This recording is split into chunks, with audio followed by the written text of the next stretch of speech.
18-year-old Nolan was working part-time at Costco in Philadelphia when he noticed a man struggling with his bags in the parking lot. The man, dressed casually in a shirt and jeans, was none other than Kevin Hart. Without thinking twice, Nolan rushed over to help, stepping away from his post for just a few minutes. But the store manager didn't see it that way. He cared more about rules than kindness and decided Nolan's good deed was enough reason to fire him on the spot. The very next day, something unexpected happened. A visitor showed up at Nolan's door, Kevin Hart himself, and what happened next would change Nolan's life forever. It was Monday afternoon, around 2:50 p.m., and Nolan had just started his shift at Costco. The sun was shining, casting a warm glow over the parking lot, but Nolan barely noticed. He was busy organizing carts near the entrance when something caught his eye. A man in a shirt and jeans was struggling to load groceries into the trunk of his car. Without hesitation, Nolan left the carts and jogged over, acting on instinct. "Let me help you with that," Nolan said with a friendly smile. The man hesitated for a second, then nodded. Nolan quickly grabbed the bags and placed them in the trunk with care, chatting casually as he worked. To Nolan, it was just a simple act of kindness. What he didn't know was that the man he was helping was Kevin Hart, blending into the crowd in his everyday clothes. When Nolan finished, Kevin reached into his pocket and held out a crisp bill. "Thanks, young man. This means a lot." Nolan shook his head. "No need, sir. Just glad I could help." Feeling good about what he'd done, he turned back toward the store. But his moment of satisfaction didn't last long. His manager, Lucas, had been watching the whole thing from the front doors. His arms were crossed and his face was tight with disapproval. Even though Nolan had only been helping someone, Lucas wasn't interested in hearing his side of the story. "I'm going to have to let you go, Nolan," Lucas said flatly. His decision was final. Nolan's heart sank. Fired? For doing the right thing? The words didn't make sense. He was almost speechless. "But I was just—" "No excuses," Lucas interrupted. "You're done here." Nolan packed up his things and left, his mind racing. Fired for helping someone? It didn't seem fair. His co-workers, including his friend Elizabeth, couldn't believe it either. "What a jerk," Elizabeth muttered, giving Nolan a hug. "You'll find something better." Even though Elizabeth tried to reassure him, Nolan couldn't shake the feeling that something wasn't right. Why was he being punished for something so simple, something so good? As he walked away from Costco, he felt lost. How was he supposed to explain this to his parents? They had been so proud when he got the job. When he stepped inside his house, his mom noticed right away.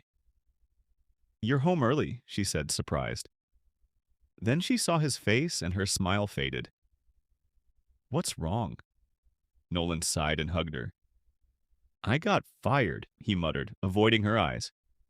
"I helped someone, and my manager didn't like it."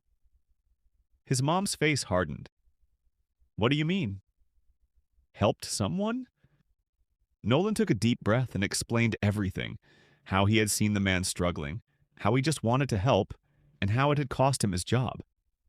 His mom was furious. "I'm going to call that store and talk to the owner," she said, reaching for the phone. But Nolan stopped her. "No, Mom, let it go. I don't want to make it worse." Instead, he went to his room, lay on his bed, and stared at the ceiling, feeling the pain deep inside. The hours dragged on as he tried to figure out what to do next. The disappointment felt heavy. He had wanted to prove he could do things on his own, but now everything seemed to be falling apart. At dinner, his dad, Mr. Thomas, tried to lighten the mood. "I talked to a friend today," he said, glancing at Nolan. "He owns a restaurant and said he might have some work for you if you're interested." Nolan appreciated the effort, but he wanted to get a job on his own, not one his parents found for him. Not wanting to seem ungrateful, he thanked his dad and promised to think about it. His father patted his hand across the table, understanding that Nolan needed time to process everything. They ate in silence, the air filled with unspoken thoughts. The next morning, as Nolan got dressed for a workout to shake off his disappointment, an unexpected visitor arrived at his door. The doorbell rang over and over, snapping him out of his thoughts. He wasn't expecting anyone. Who could it be? Nolan rushed to the door, still groggy from sleep, his heart pounding. As he opened it, the bright morning light made him squint. He wasn't prepared for what he saw. A sleek black SUV was parked outside. Standing in front of it was a tall, broad-shouldered man in a sharp black suit and dark sunglasses. He looked like someone straight out of a movie. "Are you Nolan?" the man asked in a deep, serious voice. Nolan blinked, still trying to make sense of what was happening. Yeah. Who are you?" The man didn't answer. "You need to come with me," he said, turning toward the car without waiting for a response. Nolan froze. His mind raced with questions. What was going on? Who was this guy? What did he want? But something about the man's presence made it feel like there was no way to refuse. It wasn't just a request, it was an order. Hesitantly, Nolan followed him to the SUV. The passenger door opened. Nolan hesitated, glancing back at his house. But his gut told him this wasn't something he could ignore. The man in the suit wasn't giving him a choice. Nolan slid into the car. The door shut with a loud thud, and the locks clicked into place. The windows were so dark he could barely see outside. The car was luxurious, but the two men in the front seat made it feel anything but comfortable. Nolan's stomach twisted as the car pulled away from the curb. His thoughts raced, but he was too nervous to speak. After a few minutes of silence, he couldn't take it anymore. "Where are we going?" he asked, his voice shaky. The man in the passenger seat glanced at him in the rearview mirror, but didn't say a word. Nolan felt the tension growing. He tried again. "Why are you here? What do you want with me?" Still no answer. Nolan looked at the driver, who kept his eyes locked on the road. The silence was suffocating, broken only by the low hum of the engine. Where were they taking him? What was happening? After what felt like hours, the car finally slowed down. The tires crunched against the gravel. Nolan shifted in his seat as they turned off the main road onto a path that looked barely used. The view outside changed, from the familiar streets of his neighborhood to an empty, lonely road ahead. "We'll be there soon," the man in the front seat said flatly. He didn't offer any more details. Nolan sank back, feeling more alone than ever. There was no turning back now. He was stuck in something he didn't understand, something he couldn't escape. And then, just when things couldn't get any stranger, a crackling voice came through the car's speakers. "Have you succeeded?" the voice asked, cold and firm. The man in the passenger seat glanced at a device on the dashboard before replying. "Yes, he's with us now." Nolan's heart pounded. The voice confirmed what he had feared. They were after him. But why? What had he done to deserve this? The man in the front seat gave a small nod, ending the conversation. The car kept moving down the dark, winding road, and Nolan had no idea where this was leading. All he could do was wait. The uncertainty gnawed at him, but he had no choice. He had to follow wherever this path led. When the car finally stopped, his unease only grew. They had arrived at what looked like a private harbor. A sleek, modern boat rocked gently at the edge of the dock, its engine humming softly. The moonlight reflected off the still water, making the whole scene feel even more eerie. The driver stepped out first, then motioned for Nolan to follow. "Why are we here?" Nolan asked, his voice tight with fear. The driver didn't answer. He just opened the door wider, signaling for Nolan to get out. Nolan hesitated, gripping the metal rod hidden under his jacket. But in the end, he obeyed, his eyes fixed on the water. The ocean stretched out endlessly before him, offering no hints about where they were going. "This way," the driver said shortly. His tone made it clear questions wouldn't be answered. Nolan walked slowly, each step careful and tense as he followed the driver to the boat. The driver climbed aboard like it was nothing, taking a seat near the helm. Another man, probably the captain, fired up the engine. Nolan's pulse quickened as the boat pulled away from the dock, the coastline shrinking behind them. The silence was heavy, broken only by the steady thrum of the engine and the soft splash of waves against the hull. Nolan glanced at the driver, whose face stayed unreadable. His sunglasses caught the moonlight, making him seem even colder. "Where are we going?" Nolan asked. His voice was louder now, edged with desperation. The driver ignored him. Nolan's thoughts raced. He wasn't a hero. He didn't know how to fight. If things went bad, he wasn't sure he could protect himself. The rod under his jacket felt heavier than ever, a reminder of both his fear and his few remaining options. After what felt like hours on the water, a small island appeared in the distance. Its jagged cliffs rose like stone giants from the sea. Nolan's stomach churned as they got closer. The island looked empty, abandoned, the kind of place where secrets were hidden and never found again. The boat slowed as it reached the dock, the captain skillfully guiding it alongside the wooden planks.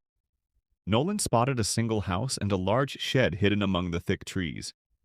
The air was still, too still, like the island itself was holding its breath. "Get off!" the driver ordered, his voice flat and emotionless. Nolan hesitated. His feet felt glued to the boat's deck, but the driver's steady, unblinking stare left him no choice. Taking a deep breath, he stepped onto the dock, his heartbeat pounding in his ears. The driver followed, his tall frame casting a long shadow under the pale moonlight. Behind them, the boat was already pulling away, its engine fading into the distance. Panic gripped Nolan as he realized there was no way back. "Where are we?" Nolan asked, his voice shaking but firm. "Follow me," the driver said without turning around. Frustration bubbled inside Nolan. "You've been dragging me around all day. I deserve some answers." The driver paused, tilting his head slightly. "You'll get your answers." "In time." Nolan clenched his jaw, knowing arguing wouldn't help. He tightened his grip on the rod hidden beneath his jacket and followed the driver toward the house. The silence was deafening, broken only by the sound of their footsteps on the wooden dock. Then, just as they neared the house, a voice called out from behind. "Nolan!" The single word made him freeze. He knew that voice. A voice he never expected to hear again. Nolan spun around, his heart pounding, and there he was. Kelvin Hart. Just days ago, Nolan had helped him. Back then, Kelvin had seemed weak, leaning on a crutch, nothing more than an ordinary man. But now he wasn't the frail figure Nolan remembered. This was Kelvin Hart, one of the most powerful men in the world, and he was looking right at Nolan. "You didn't think I'd forget your help, did you?" Kelvin asked, a small smile appearing on his lips. Nolan's mind spun. But how? Why? Kelvin's expression softened. "You didn't know it at the time," he said, his voice calm and steady. "But I was watching. That day at the store, when you helped me with those bags, I wasn't just some random guy. I had a plan, and the moment you showed kindness, you became part of it." Nolan's confusion only deepened. "A plan? What kind of plan?" Kelvin's smile faded, replaced by something more serious. "A plan to give you a chance at something bigger than you could ever imagine. A second chance. But only if you can handle what's coming next." Nolan's stomach tightened. "What's coming next? What do you want from me?" Kelvin motioned toward the house. "Come inside, we have a lot to talk about." Nolan hesitated. Every instinct screamed at him to run, but the boat was gone and the driver stood in his way. He had no choice. As he stepped inside, his breath caught. The room was almost empty. Cold, simple, yet somehow advanced. The walls were covered with screens, flashing with streams of data, images of people, and maps of the world. Nolan swallowed hard. "What is this place?" he asked, his voice barely a whisper. Kelvin didn't answer right away. He walked over to one of the screens and tapped a few buttons, bringing up a glowing map of the world. "This is the world I'm building, Nolan," he said with determination. "And you're going to help me shape it." Nolan blinked. "Help you? How? I don't even know what's going on here." Kelvin turned to face him, his eyes serious. I've seen something in you, something rare. You help people without expecting anything in return. You don't back down when it matters. That's why I brought you here." He paused, letting his words sink in. "This is your chance to be part of something big, to change the world." Nolan's mind raced. Fired from Costco for helping someone, and now standing in front of Kelvin Hart, being told he could change the world? It sounded crazy. "But why me?" he asked. Kelvin's expression softened. "Because you see the truth. In a world where most people look away, you take action. That's what we need. It won't be easy, but I know you can do it." Nolan's heart pounded. His life had always felt like a series of small, unimportant moments. But now he was being given a chance to make a difference. "What do I need to do?" Kelvin smiled, a glint of approval in his eyes. "You'll learn everything you need to know. Together we'll build something huge." And just like that, Nolan's life changed forever. As the first day of his new journey began, he knew one thing for sure. He would never look back. Do you think Nolan ever imagined his life could change in less than 24 hours? We'd love to hear your thoughts. Leave a comment below. Thanks for watching. Like, share, and subscribe to the channel. We'll see you in the next video.